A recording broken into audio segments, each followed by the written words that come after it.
named Bukele in charge.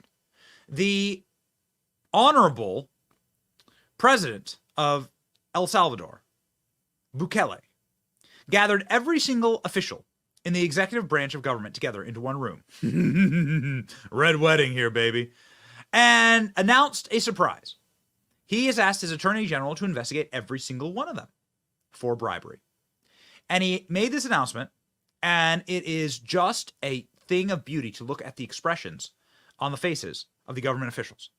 Imagine if this happened in America. You ever seen that meme? Like, Lord, I've seen what you, like this, like TV preacher. Lord, I've seen what you've done for other people. Please do it for me. I'm praying for this to happen in this country. Go. Como pueden ver ustedes, todos los que estamos aquí reunidos son parte del Ejecutivo, del órgano ejecutivo, que es el del cual yo estoy encargado, a excepción de una persona.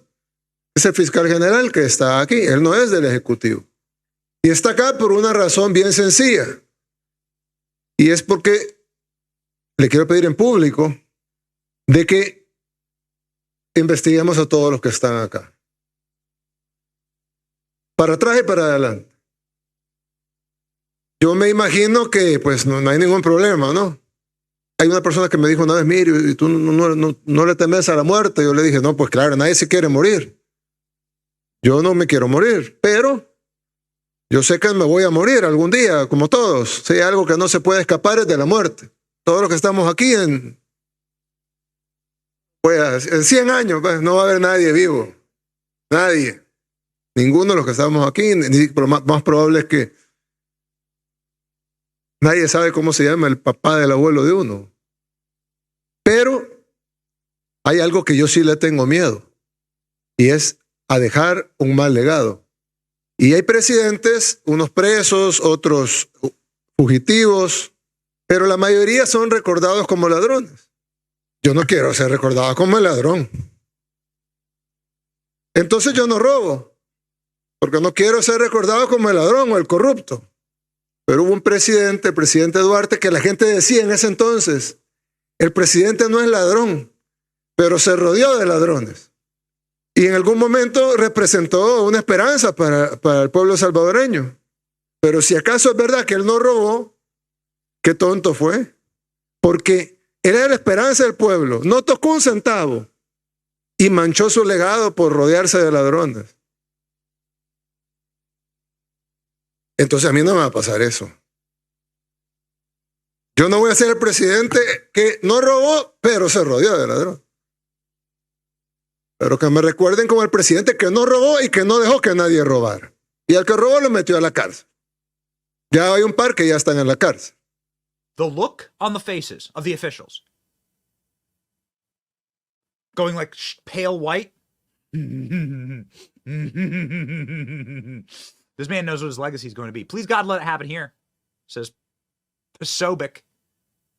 Bukele, president of El Salvador, brings everyone in and then tells everybody they're under investigation for bribery. Look at all of their faces. Oh, yeah. Putting on a masterclass for all the world to see and how to be a transformative, once-in-a-generation leader. I hope that others around the Western Hemisphere pay attention. They're absolutely remarkable, says Charlie Kirk. Bukele, if there's one thing I fear, it's leaving a bad legacy.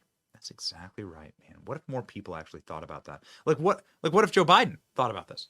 What if any of these people in their degenerate old nursing home era, Mitch McConnell in his 80s, Chuck Schumer in his 80s, Nancy Pelosi in her 80s, Joe Biden in his 80s, Klaus Schwab in his 80s, George Soros in his 90s. What if these people actually thought for a second about their legacy?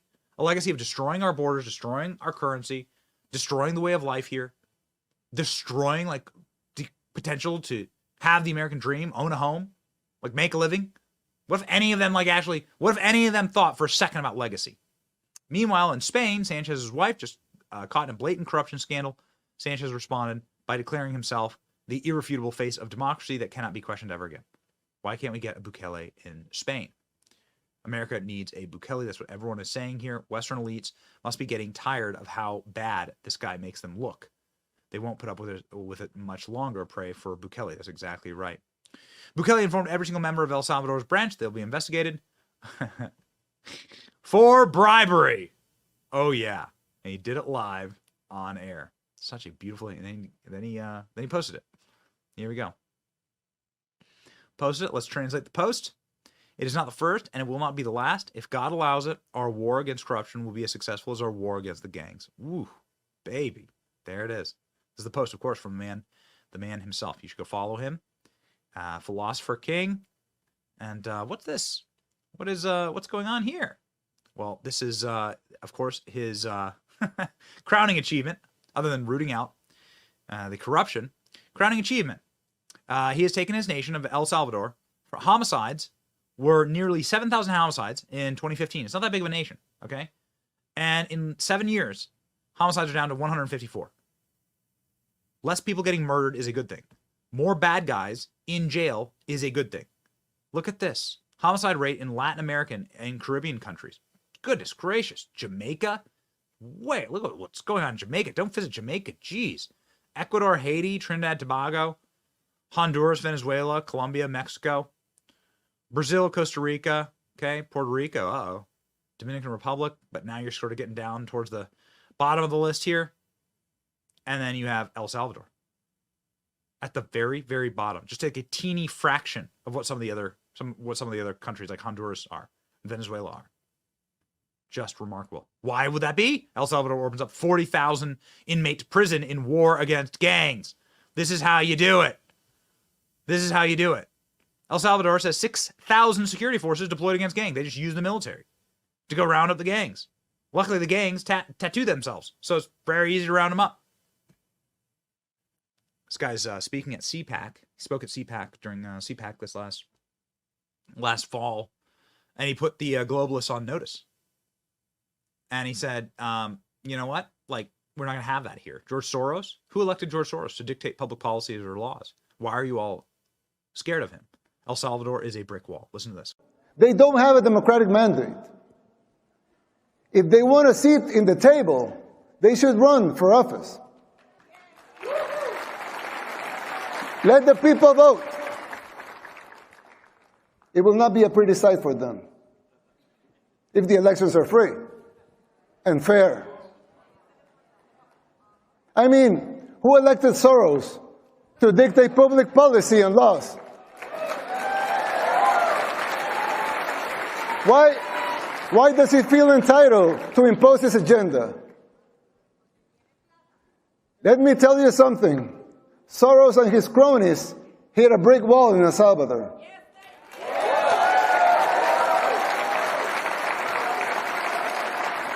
Thank God, and all the glory be to him, Salvadorans are now immune to his influence. No one believes his lies anymore over there. And the final thing, of course, because this guy's attacked all the time in the press, the final thing is, man, his message to the media. Democracy needs a free press. Don't call yourself a journalist if you are just an activist. They hate this guy. Ooh, they hate this guy. Listen.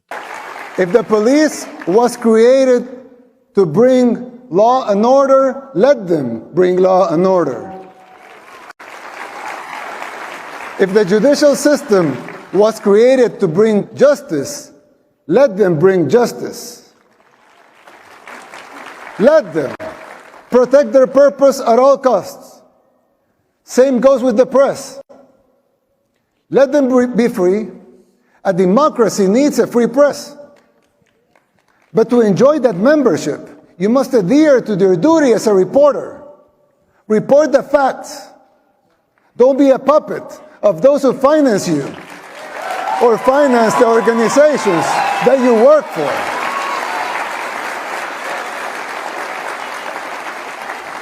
Your freedom of speech will always be protected.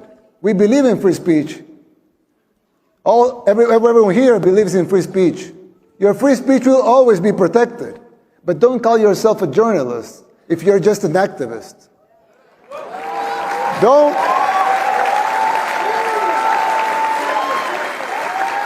Don't call yourself independent if you depend in open society. Soros NGO for those Those sacred institutions have morphed away from the reason they were created. We should not defend those institutions for the sake of being institutions. Instead, we should defend the principles that created those institutions in the first place. We love him. We want to go to. We want to interview the guy. We want to try. We've actually requested an interview with the guy. We've like reached out to his people. We're gonna go to El Salvador. Never thought I'd be saying that. I'd love to go to El Salvador. We'll show you exactly what it's like down there, and also we'll show you what it's like to stay based by liking, sharing, and subscribing to this channel. It's your boy Benny. See you.